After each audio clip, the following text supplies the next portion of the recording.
Good day and welcome to Predators Proclivity, where we look at data from the season for the NHL Nashville Predators and make comments upon it. I'm your host, Preston Proctor. And let me get this out. I think I don't know. I thought my energy on the last podcast was fine. I don't know. When I listened to it, when I left the studio, I didn't feel good about it.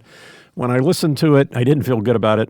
So I don't know what happened, and I don't know what I'm doing now. But anyway, maybe I should have had a quantum energy square. I even forgot to do a promo. So let's get it out of the way early. Quantum energy squares, nice little square, nice energy bar, has caffeine, which maybe I needed more of in the last one. 100 milligrams of caffeine, 10 grams of protein, zero junk. So anyway, quantumsquares.com, use the promo code PredsPro. You'll get 25% off. And let's see, what is it? Free shipping's over $35 for anything orders over $35. $20 will be a box of 8, but then that's 25% off. So that'll only be $15. So in the relative cost of bars, that's pretty good. So anyway, quantumsquares.com, PredsPro. All right, let's get to it. Tonight, homestand for the Preds starts.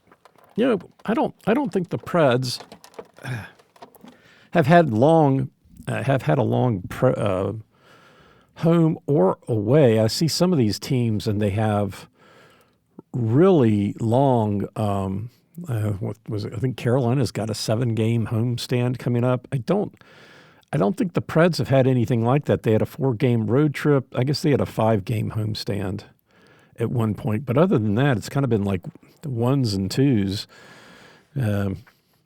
I don't know that, we had a 4-game, 2 of those were in Sweden. But nothing really long, which I don't know matters, but it just seems weird when I see another team and they have these really long homestands or long road trips. I guess we had 5 at home, 4 on the road, I guess is the most. So anyway, we're back at home after a couple on the road. And coming into town are the Carolina Hurricanes. They are tops in the Metropolitan Division with 44 points. They're 21-9-2, 10-4-1 on the road. They are 3 points ahead of the Islanders, who has played 2 more games. There's 10 points between the top and the bottom of their particular division. The Blue Jackets at 34 points. Interesting that there are, at the top of the league right now, are three Central Division teams. You got Colorado, Dallas, and then Minnesota. Then finally you get an Eastern Conference team, Carolina.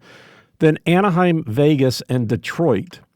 So there are 5 Western Conference teams in the top 6. The top 3 teams are all Central Division teams. So obviously they have to be the main topic of conversation with the NHL, but they're not.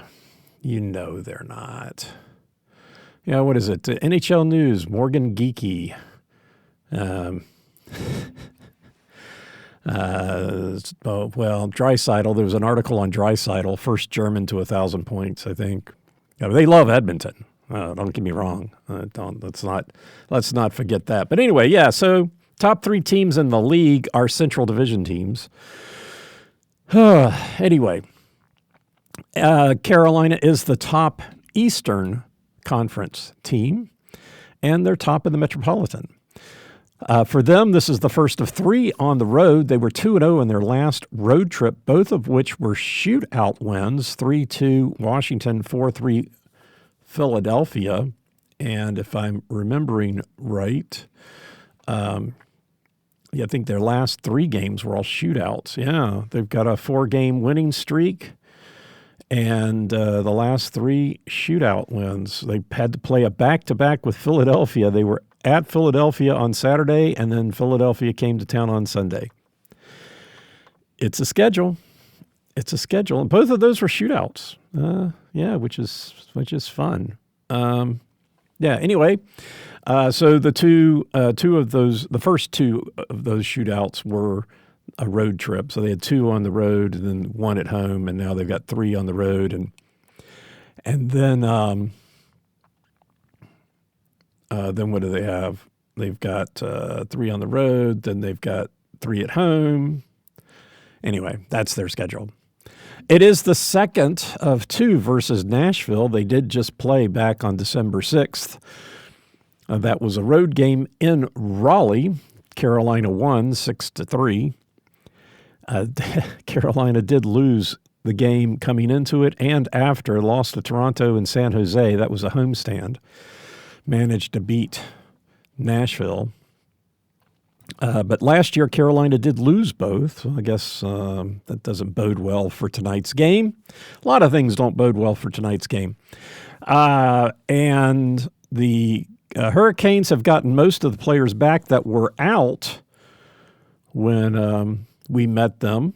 Would have been 11 days ago. The defenseman 62, Charles Alexis Legault, is still month to month, not expected back till March, and he's the only one that hasn't come back. On the 14th, more recently, they did activate number 74 defenseman Jakub Slavin. He had been expected back on the 14th, activated on the 14th. And when they activated him, they assigned number 64 defenseman Joel Nystrom to Chicago Wolves. Assigned. I always find these terminologies to be kind of funny, how they're. Anyway, moving on. For the Preds are 8th in the Central with 30 points. They are 13, 15, and 4, close to a 500 record. At home, they call this 500, I guess. 8, 8, and 2. They are 1 point behind St. Louis, who's played 2 more games. They are tied in points. Oh, no, they're tied in games with Winnipeg and Chicago? Did I get that right?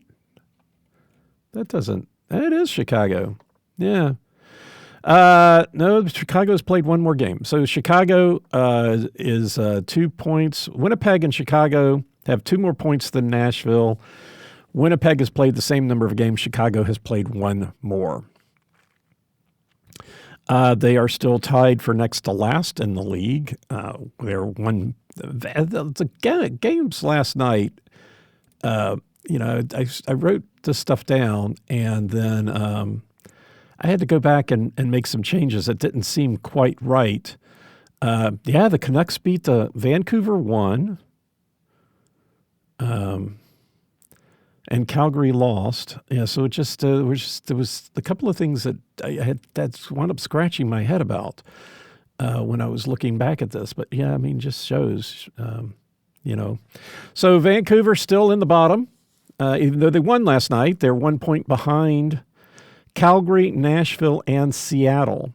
So Vancouver has 29. Those 3 teams have 30.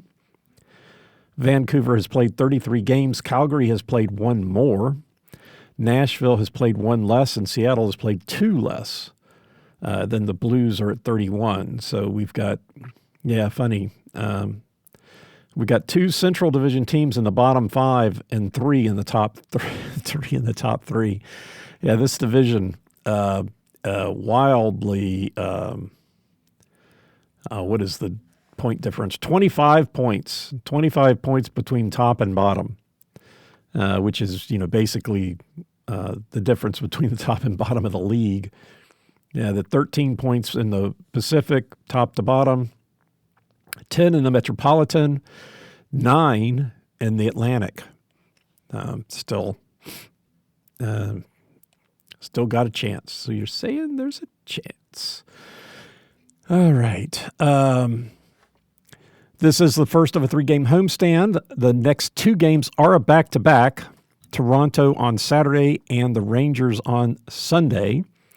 And then 7 on the road. That's what it is. I knew I'd seen 7 something. So then the 3-game homestand, and the Preds are off for 7 games on the road.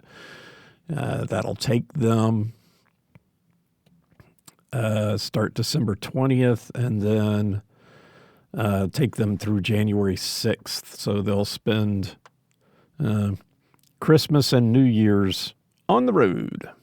On the road, actually playing New Year's Eve in Vegas. Not playing Christmas Day. I don't know if any NHL games play on Christmas Day, but yeah, after these 3 games, the Preds won't be back here until January 8th to play the Islanders. And they'll have a 4-game homestand then. Oh, player update. Cole Smith is now the 17th. It was the 15th, then the 11th, 13th, then the 15th again. Now it's 17th. Justin Barron still listed at the 21st, and Ozzy Weisblatt February 26th. So there you go. That is the teams tonight. So let's get to statistics. We're back on home. We're back at home. That's right. We are back at home. 8-8-2. That's 18 games, which is close to being statistically relevant. But most of what we do here is trends anyway. So, what do we have? First off is the first goal. Overall, the Preds are 8-2-2. But who cares about that? This is a home game. At home, they are 5-2-1 when they get the first goal, which is kind of a 2-1. I'm going to say that's a 2-1 advantage for the Preds when they get the first goal. They did get the first goal the other night, but that was a road game. When they don't, 3-6-1, so a 2-1 advantage in both directions. So whoever gets the first goal tonight have a 2-1 advantage on winning. I don't know what Carolina's statistics are, but as far as the Preds go, that's what we're looking at. Only twice has the first goal happened in the second period. One by the Preds, one by the opponents, and the Preds won both of those games. So when the first goal happens in the first period and the Preds do not get it, it's 2-6-1. That's a 3-1 advantage for the opponent. 4-2-1 when the Preds do get it. So, slightly better, slightly less than a 2-1 advantage, but we'll just call it 2-1 when the Preds get it, 3-1 when they don't. So, and if it happens in the second period, 100% Preds win. Winning by period. Let's keep moving along here, looking at home stats. I guess you can call this a winning record. The Preds at home are 5-4-9. 5-4-9 in the first period. So a coin flip between tying and something else, and then kind of a coin flip between the other two. Winning and losing, if they don't tie it. If they get the first goal, though, they are 5-0-3. When they've gotten the first goal, they have not lost the first period. When they don't get the first period, they haven't won the first period. They're 0-4-6. When the second period, let's move on to the second period, 4-7-7. So, most likely not going to win the second period here at home. Boy, that's encouraging. When they get the first goal, it's about the same, 2-3-3. I guess it's about half do and half don't. When they do not get the first goal, they are 2-4-4. So it just does not sound good, does it? Excuse me. When they get the first goal and it's in the second period, they tied the second period, 0-0-1. And when the first goal happened in the second period and they did not get it, they did lose that period and did win the game, but they lost the second period. And then moving on to the third period, boy, this doesn't look good either. 5-10-3. So the Preds are, what is their record? They're 8-8-2, 8-8-2 at home, and they're 5-10-3 in the third period. Holy cow. When they get the first goal, it's kind of coin flip. I mean, 4-3-1 in the third period when they do not get the first goal, 1-7-2. So they don't get the first goal. They're highly unlikely to win the third period. The first goal has not happened in the third period, so we don't need to talk about that. Here at home, overtime, they are 1-2-2, and those two ties they did win in a shootout. Interestingly enough, the two shootout wins, they did not get the first goal. Fun. When they did get the first goal and they went to overtime, they're 0-1-0. Did not get the first goal, overtime 1-1-2. That's interesting. Okay, but that's fine. That's all fine. That's what they've done. How does that correlate to winning? Because we want to win. We do want to win. All right, at home, 5 times they have won the first period. They're 3-2 in those games. When they lost the first period, that's happened 4 times, and they're 0-4. And when they tie the first period, they're 5-4, so slightly advantage to winning the first period and tying it, but losing it does not look good at all. I think what I was saying before what I pull for is a tie in the first and a tie in the second when they're here at home. I think that's where I was at. In the second period, speaking of which, 4 times they have won it, 2-2. And 7 times they've lost it, 1-6. So at least there's one victory. And when they tie it, 7 times they've tied it, 5-2. Oh, my goodness gracious. All right, moving on to the third period. 5 times they've won the third period, and they're 4-1. 10 times they've lost it, 1-9. And 3 times they've tied it and won all 3 of those. Now, let's take out the empty nets. And so until the empty nets come streaming in, I have to think about that because the Preds did get a goal the other night after giving up one on an empty net. And I know I'm tracking that, but I don't know what I do with that. Anyway, so taking out the empty nets, the Preds still have won the third period 5 times. 4-1 is still their record. 6 times now instead of 10, they have lost it. Lost the third period. They're 1-5 in those games, and so all 4 of those that were losses become ties, and they lost the game in all 4 of those. So not real surprising there. And then looking in the combinatorics of winning of the first and second, win, tie, or lose both of those periods, the majority, plurality. Let's just skip that adjective.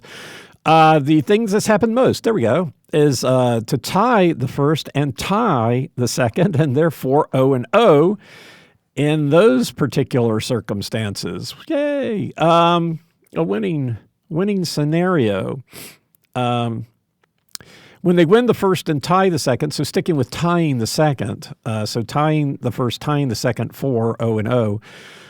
Tying the second, but having won the first, it's only happened once, 1-0-0. And when they tie the second, but they lost the first, they're 0-2-0. So that's happened twice. So tying the second has happened 7 times. Losing the second has also happened 7 times. Twice they won the first, twice they lost the first, and they lost all 4 of those games. So they're 0-2-0 in both of those 2 scenarios. Losing the second after having tied the first has happened 3 times, and that's a coin flip 1-1-1. The only scenario that hasn't happened yet here in Nashville is to lose the first and win the second. That has not happened. But winning the second has happened 4 times. Twice they won the first, so they're 2-0-0 in those. Win 2 periods, you win the game. And when they tie the first and win the second, again, that's happened twice, and they're 0-1-1.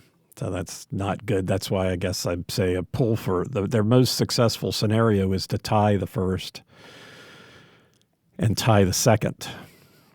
Even when they win the first, that's what they're 3-2-0. Yeah.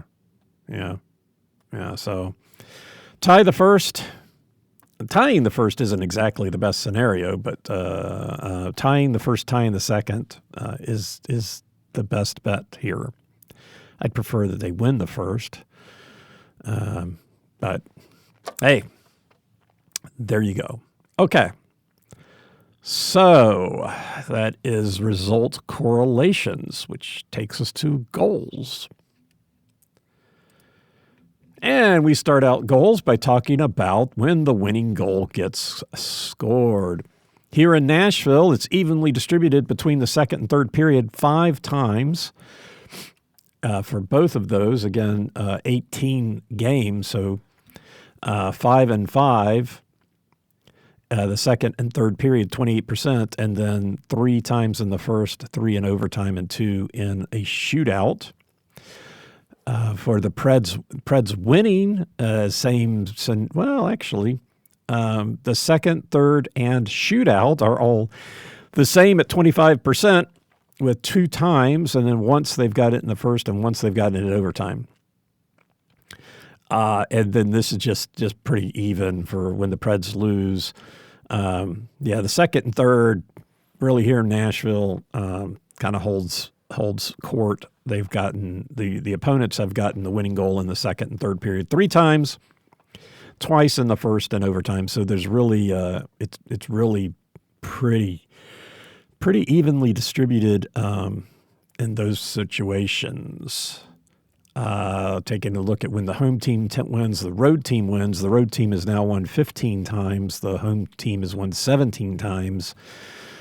When the home team wins, predominantly the goal is being scored in the second period, 6, so 35%, and then pretty even between first, third, and overtime, 3 times each, so 18% there, and then 12% in the shootout with 2. The road team winning, which I hate to say it, I kind of expect tonight.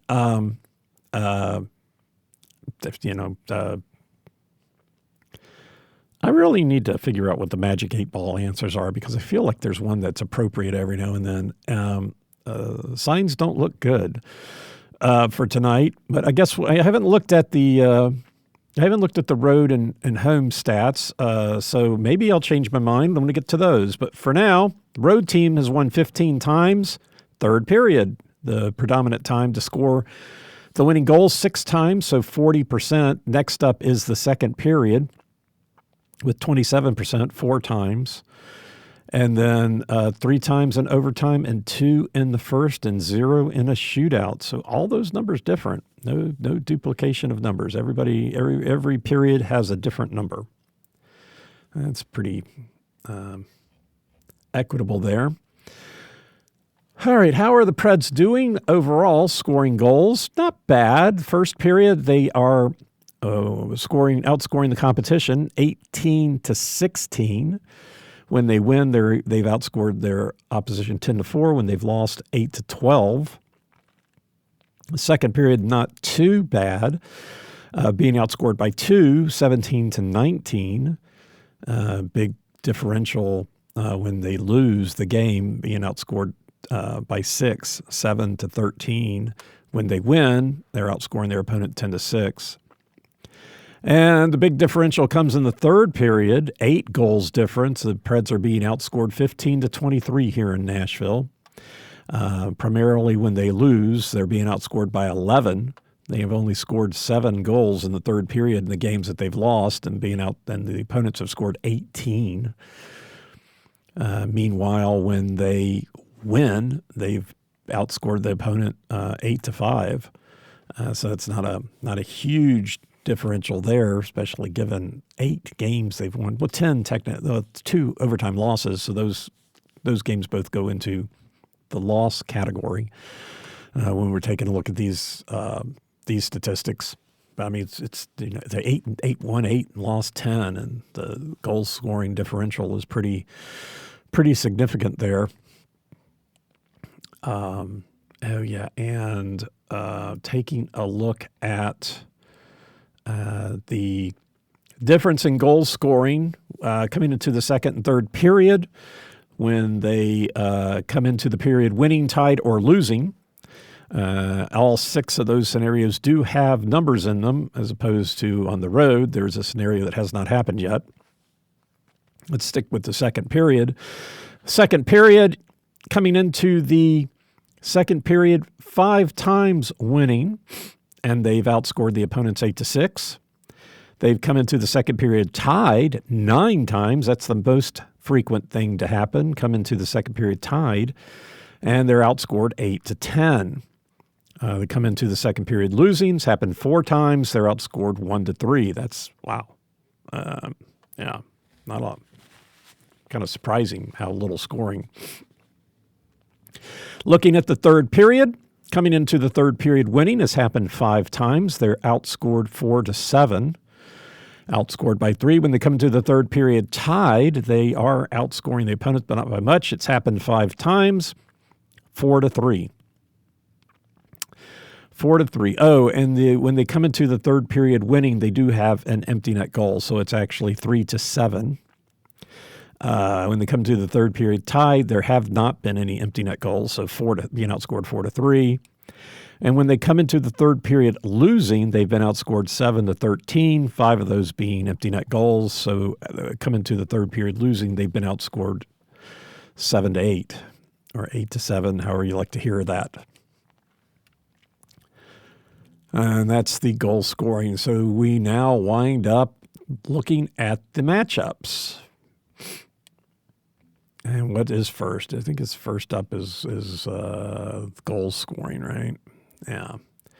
Okay, let's see. The Preds are home. Preds are home, Preds are home, Preds are home. Okay. Oh, and we forgot to update this. That's what we forgot to do. Carolina Hurricanes. All right, that is going to matter. Did not get that done when I should have done it. But that's okay. Oh,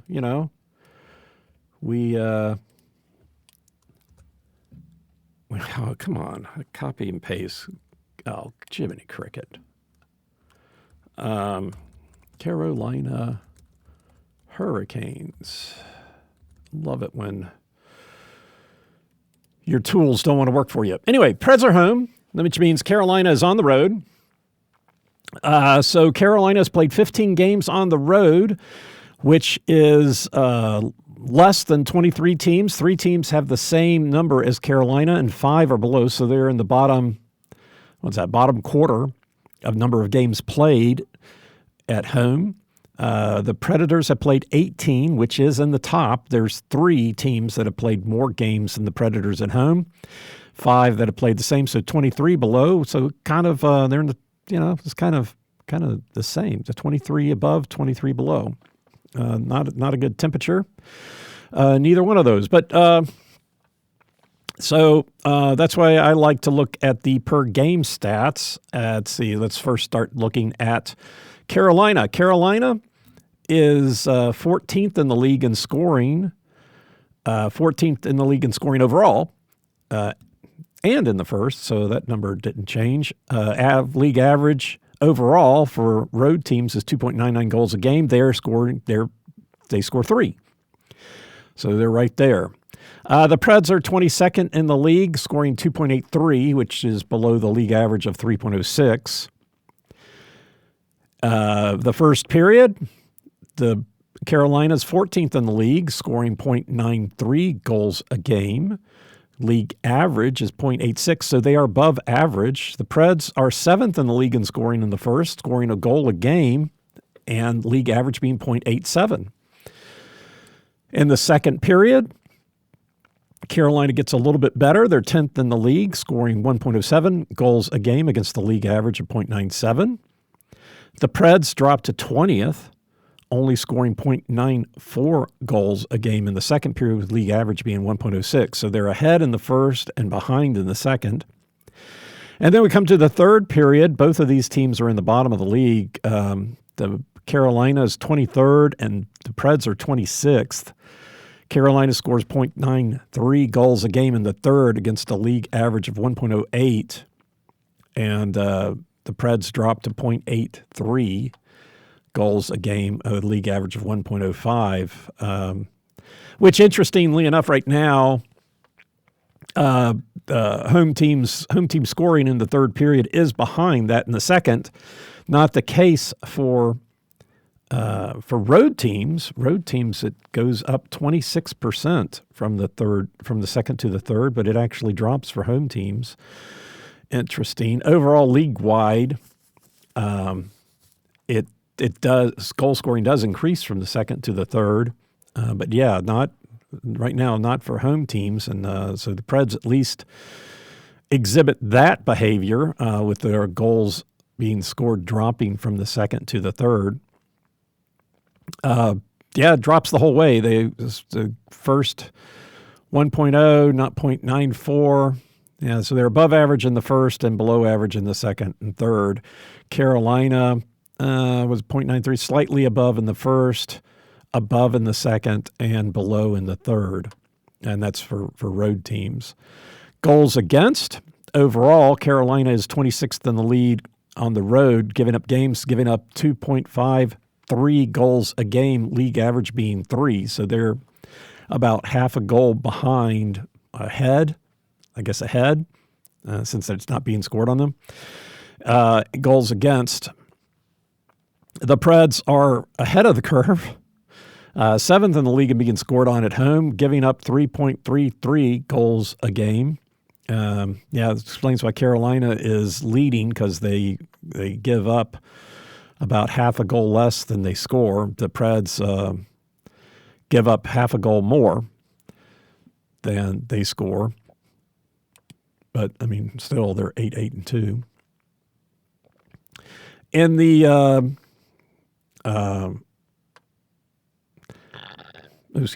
in the first period, they're right at the same goals against. Carolina 0.87, Preds 0.89. So that's good. The 0.87 for Carolina is the league average. 0.86 is league average for home teams, and the Preds are just above that, just a little outside. The second period, hard to score on Carolina. They give up 0.73 goals a game. They're 29th in the league average 1.06. The Preds are at 1.06, the league average being 0.96, however. And they're 10th in the league. Carolina was 29th. In the third period, Carolina stays in the bottom of the league, 24th, 0.93, league average 1.04. And the Preds are 7th, giving up 1.28, league average 1.08. So 0.2 of a point higher there. So the Preds start out okay in the first period. They're right about league average, and then decide, that's boring. Let's just give it up. Give it up. But they don't score it.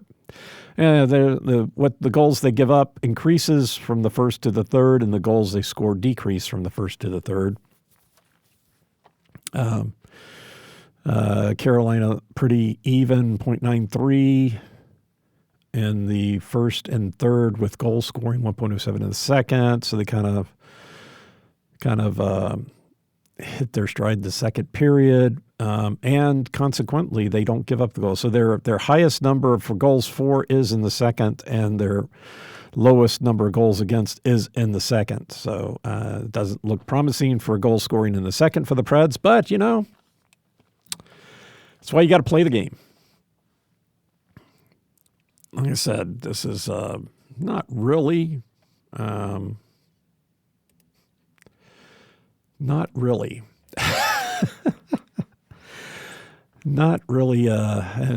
not getting any more optimistic for the Preds winning tonight. Okay. Penalty kill power play. Let's talk about special teams. Special teams, let's see. The Preds are at home. Carolina is on the road. Here in Nashville, the Predators are the top penalty kill team at 89.7%, 6 goals against on 58 opportunities. They've scored one shorthanded goal. They are 28th in the league in goal scoring and being scored on, at second in opportunities. So Yeah, lots of opportunities. One of the highest. I mean, that's on average. That's per game. Second in the league per game and number of times on the penalty kill, but 28th in the league in giving up goals. On the road, the Hurricanes are 13th in the league, 82.6%, giving up 8 goals on 46 opportunities. So they've given up 2 more goals on 12 less opportunities.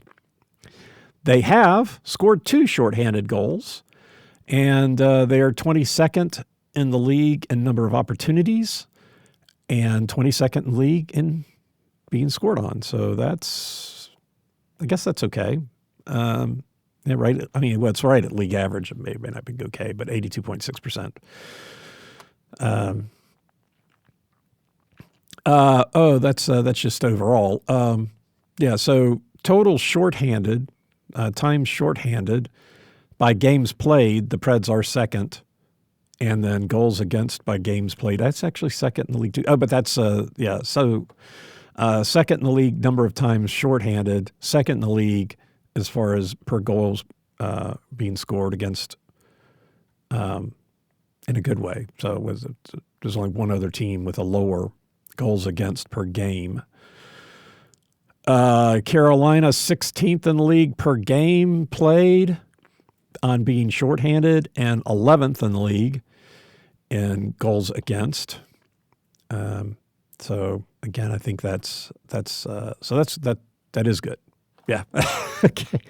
10. I need to. I still like that being,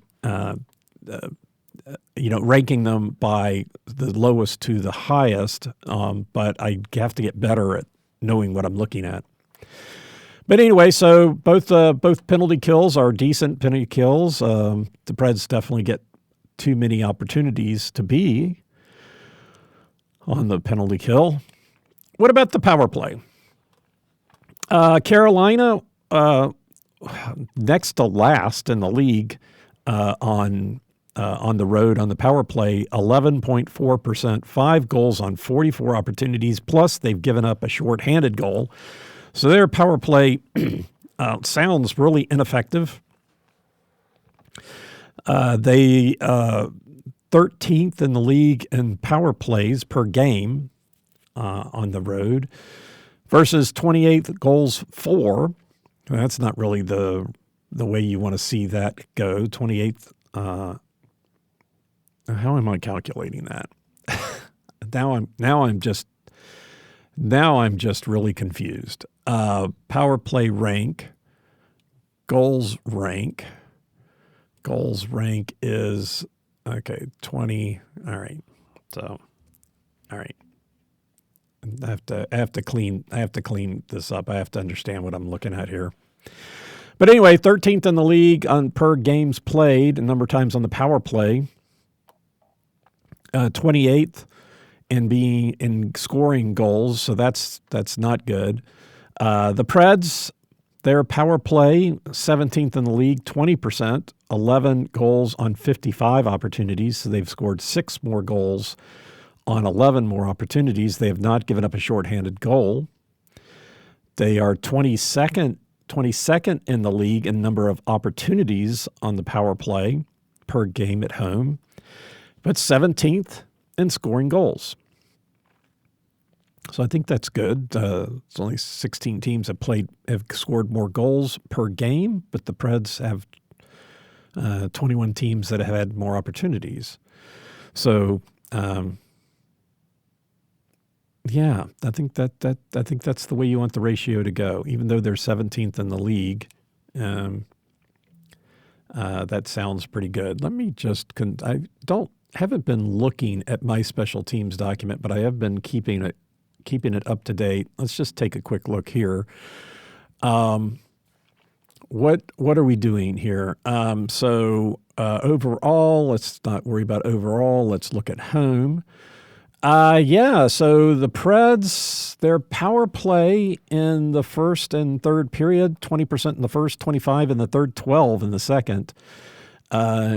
They do have more opportunities in the third. They've got 24 opportunities in the third, having scored 6 goals. 17 in the second, only scoring 2 goals, and 15 opportunities in the first, scoring 3. Their opposition only scoring 4% in the first, 1 goal on 23 opportunities, 8% in the second, 2 goals on 26 opportunities. That's the most. And then in the third period, 20%. So the Preds are, if they give up a power play goal, most likely it looks like it's in the third period. It's not really what you want, but that they're I guess they're likely to score on the power play in the third, but pretty good in the first two. Definitely here in Nashville, the Preds power play is way more effective than the opponents, and so the power penalty kill, like I said, they're tops in the league at home. Which takes us to players to watch. Another situation here where the people that I had from before, which would have been when they were at home. This is road here. Name.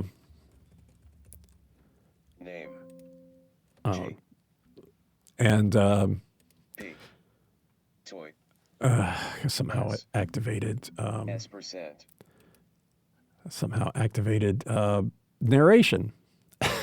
I wanted to type an R, and technology not my friend today.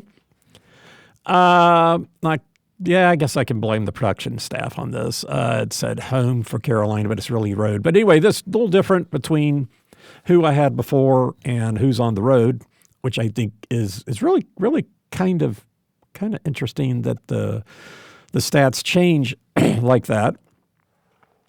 Some teams they didn't, like Colorado. But slightly different for Carolina. First on the list, number 24, center Seth Jarvis. First in goal scoring with 8, first in points with 13, and first in shots with 55. Next up, number 20, center Sebastian Aho. Second in goals with 6, second in assists with 6, second in points with 12. Fourth in ice time, so he's the forward that's on the ice the most, 1949. Tops on the team in assists is number 27 left wing Nikolai Ehlers with 8, and he's second on the team in shots with 43. Tied for second on the team with 6 assists are number 4 defenseman Shane Gothsbehere. Got to be here. Shane got to be here. And number 19, defenseman Andre Miller, who was not in the game the last time, but he's back. Top on the team in ice time is defenseman Sean Walker, number 26, ice time 23:32, which is probably right up there at tops of the league. I didn't look that up. And then the only player with above 20% shooting percentage on the road is number 11, center Jordan Stahl. He's third on the team in goals with 5. He's taken 14 shots, which gives him a 35.7% shooting percentage. In the last game, which was a home game for Carolina, road for the Preds, so it's not necessarily as interesting. Aho got a goal, and so did Ehlers. Blake got 2, Carrier got 1, and Hall got a power play goal. But all right, well, that was on the road, so Ehlers' goal was a power play goal too, but Ehlers and Aho both got goals in the last game with Carolina. For the Preds at home, a lot of names as well. Predominantly number 9, left wing Philip Forsberg, first on the team with 10 goals. First in points with 16, first in shots with 62. Stamkos comes in, number 91. Second on the team now in goals. No other stat. Number 90, center Ryan O'Reilly, third on the team in goals with 6. Second on the team in assists with 7, so he's third in points with 13. Leads the forwards in ice time, 5th on the team in 1945. He's taken 29 shots, and his shooting percentage is back up over 20. He's second on the team with 20.7%. Tops on the team in assists is number 77 right wing Luke Evangelista, first with 12 assists, second on the team in points with 15, and second on the team in shots with 43. Also tied on second on the team with 7 assists is 56 Hala, and now number 59 defenseman Roman Josi, who is tops on ice time with first on the team with 22.46.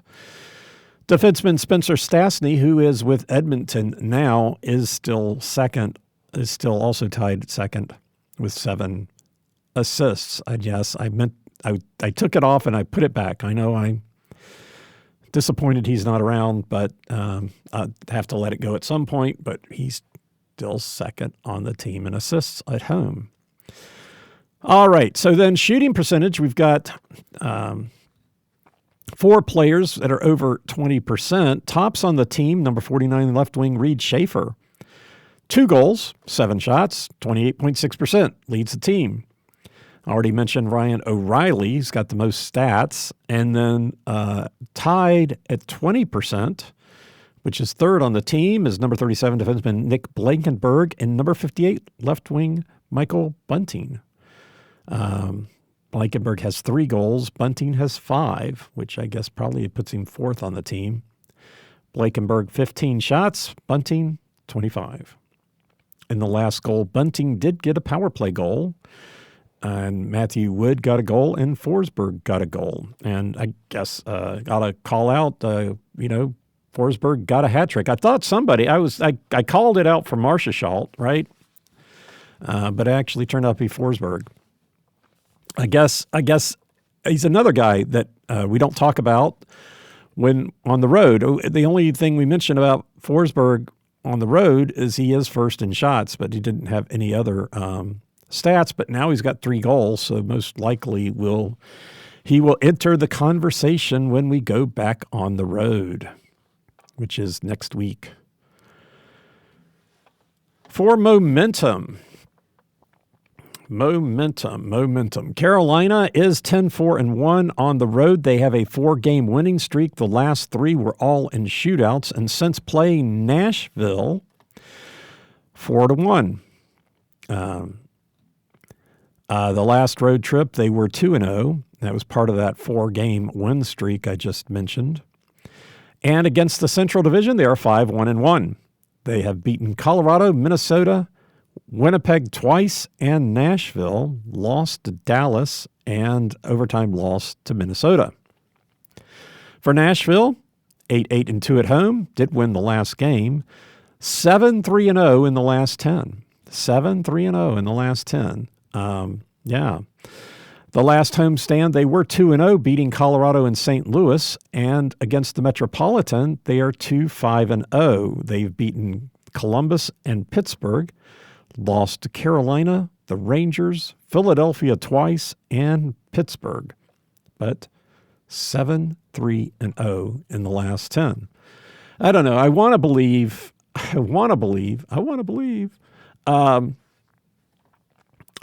they could win tonight. That would continue the since coming back from Sweden and losing the first 2 games, Colorado and Florida, from coming back from Sweden, they've been on this 2-game win, 1-game loss sequence that has repeated itself 3 times.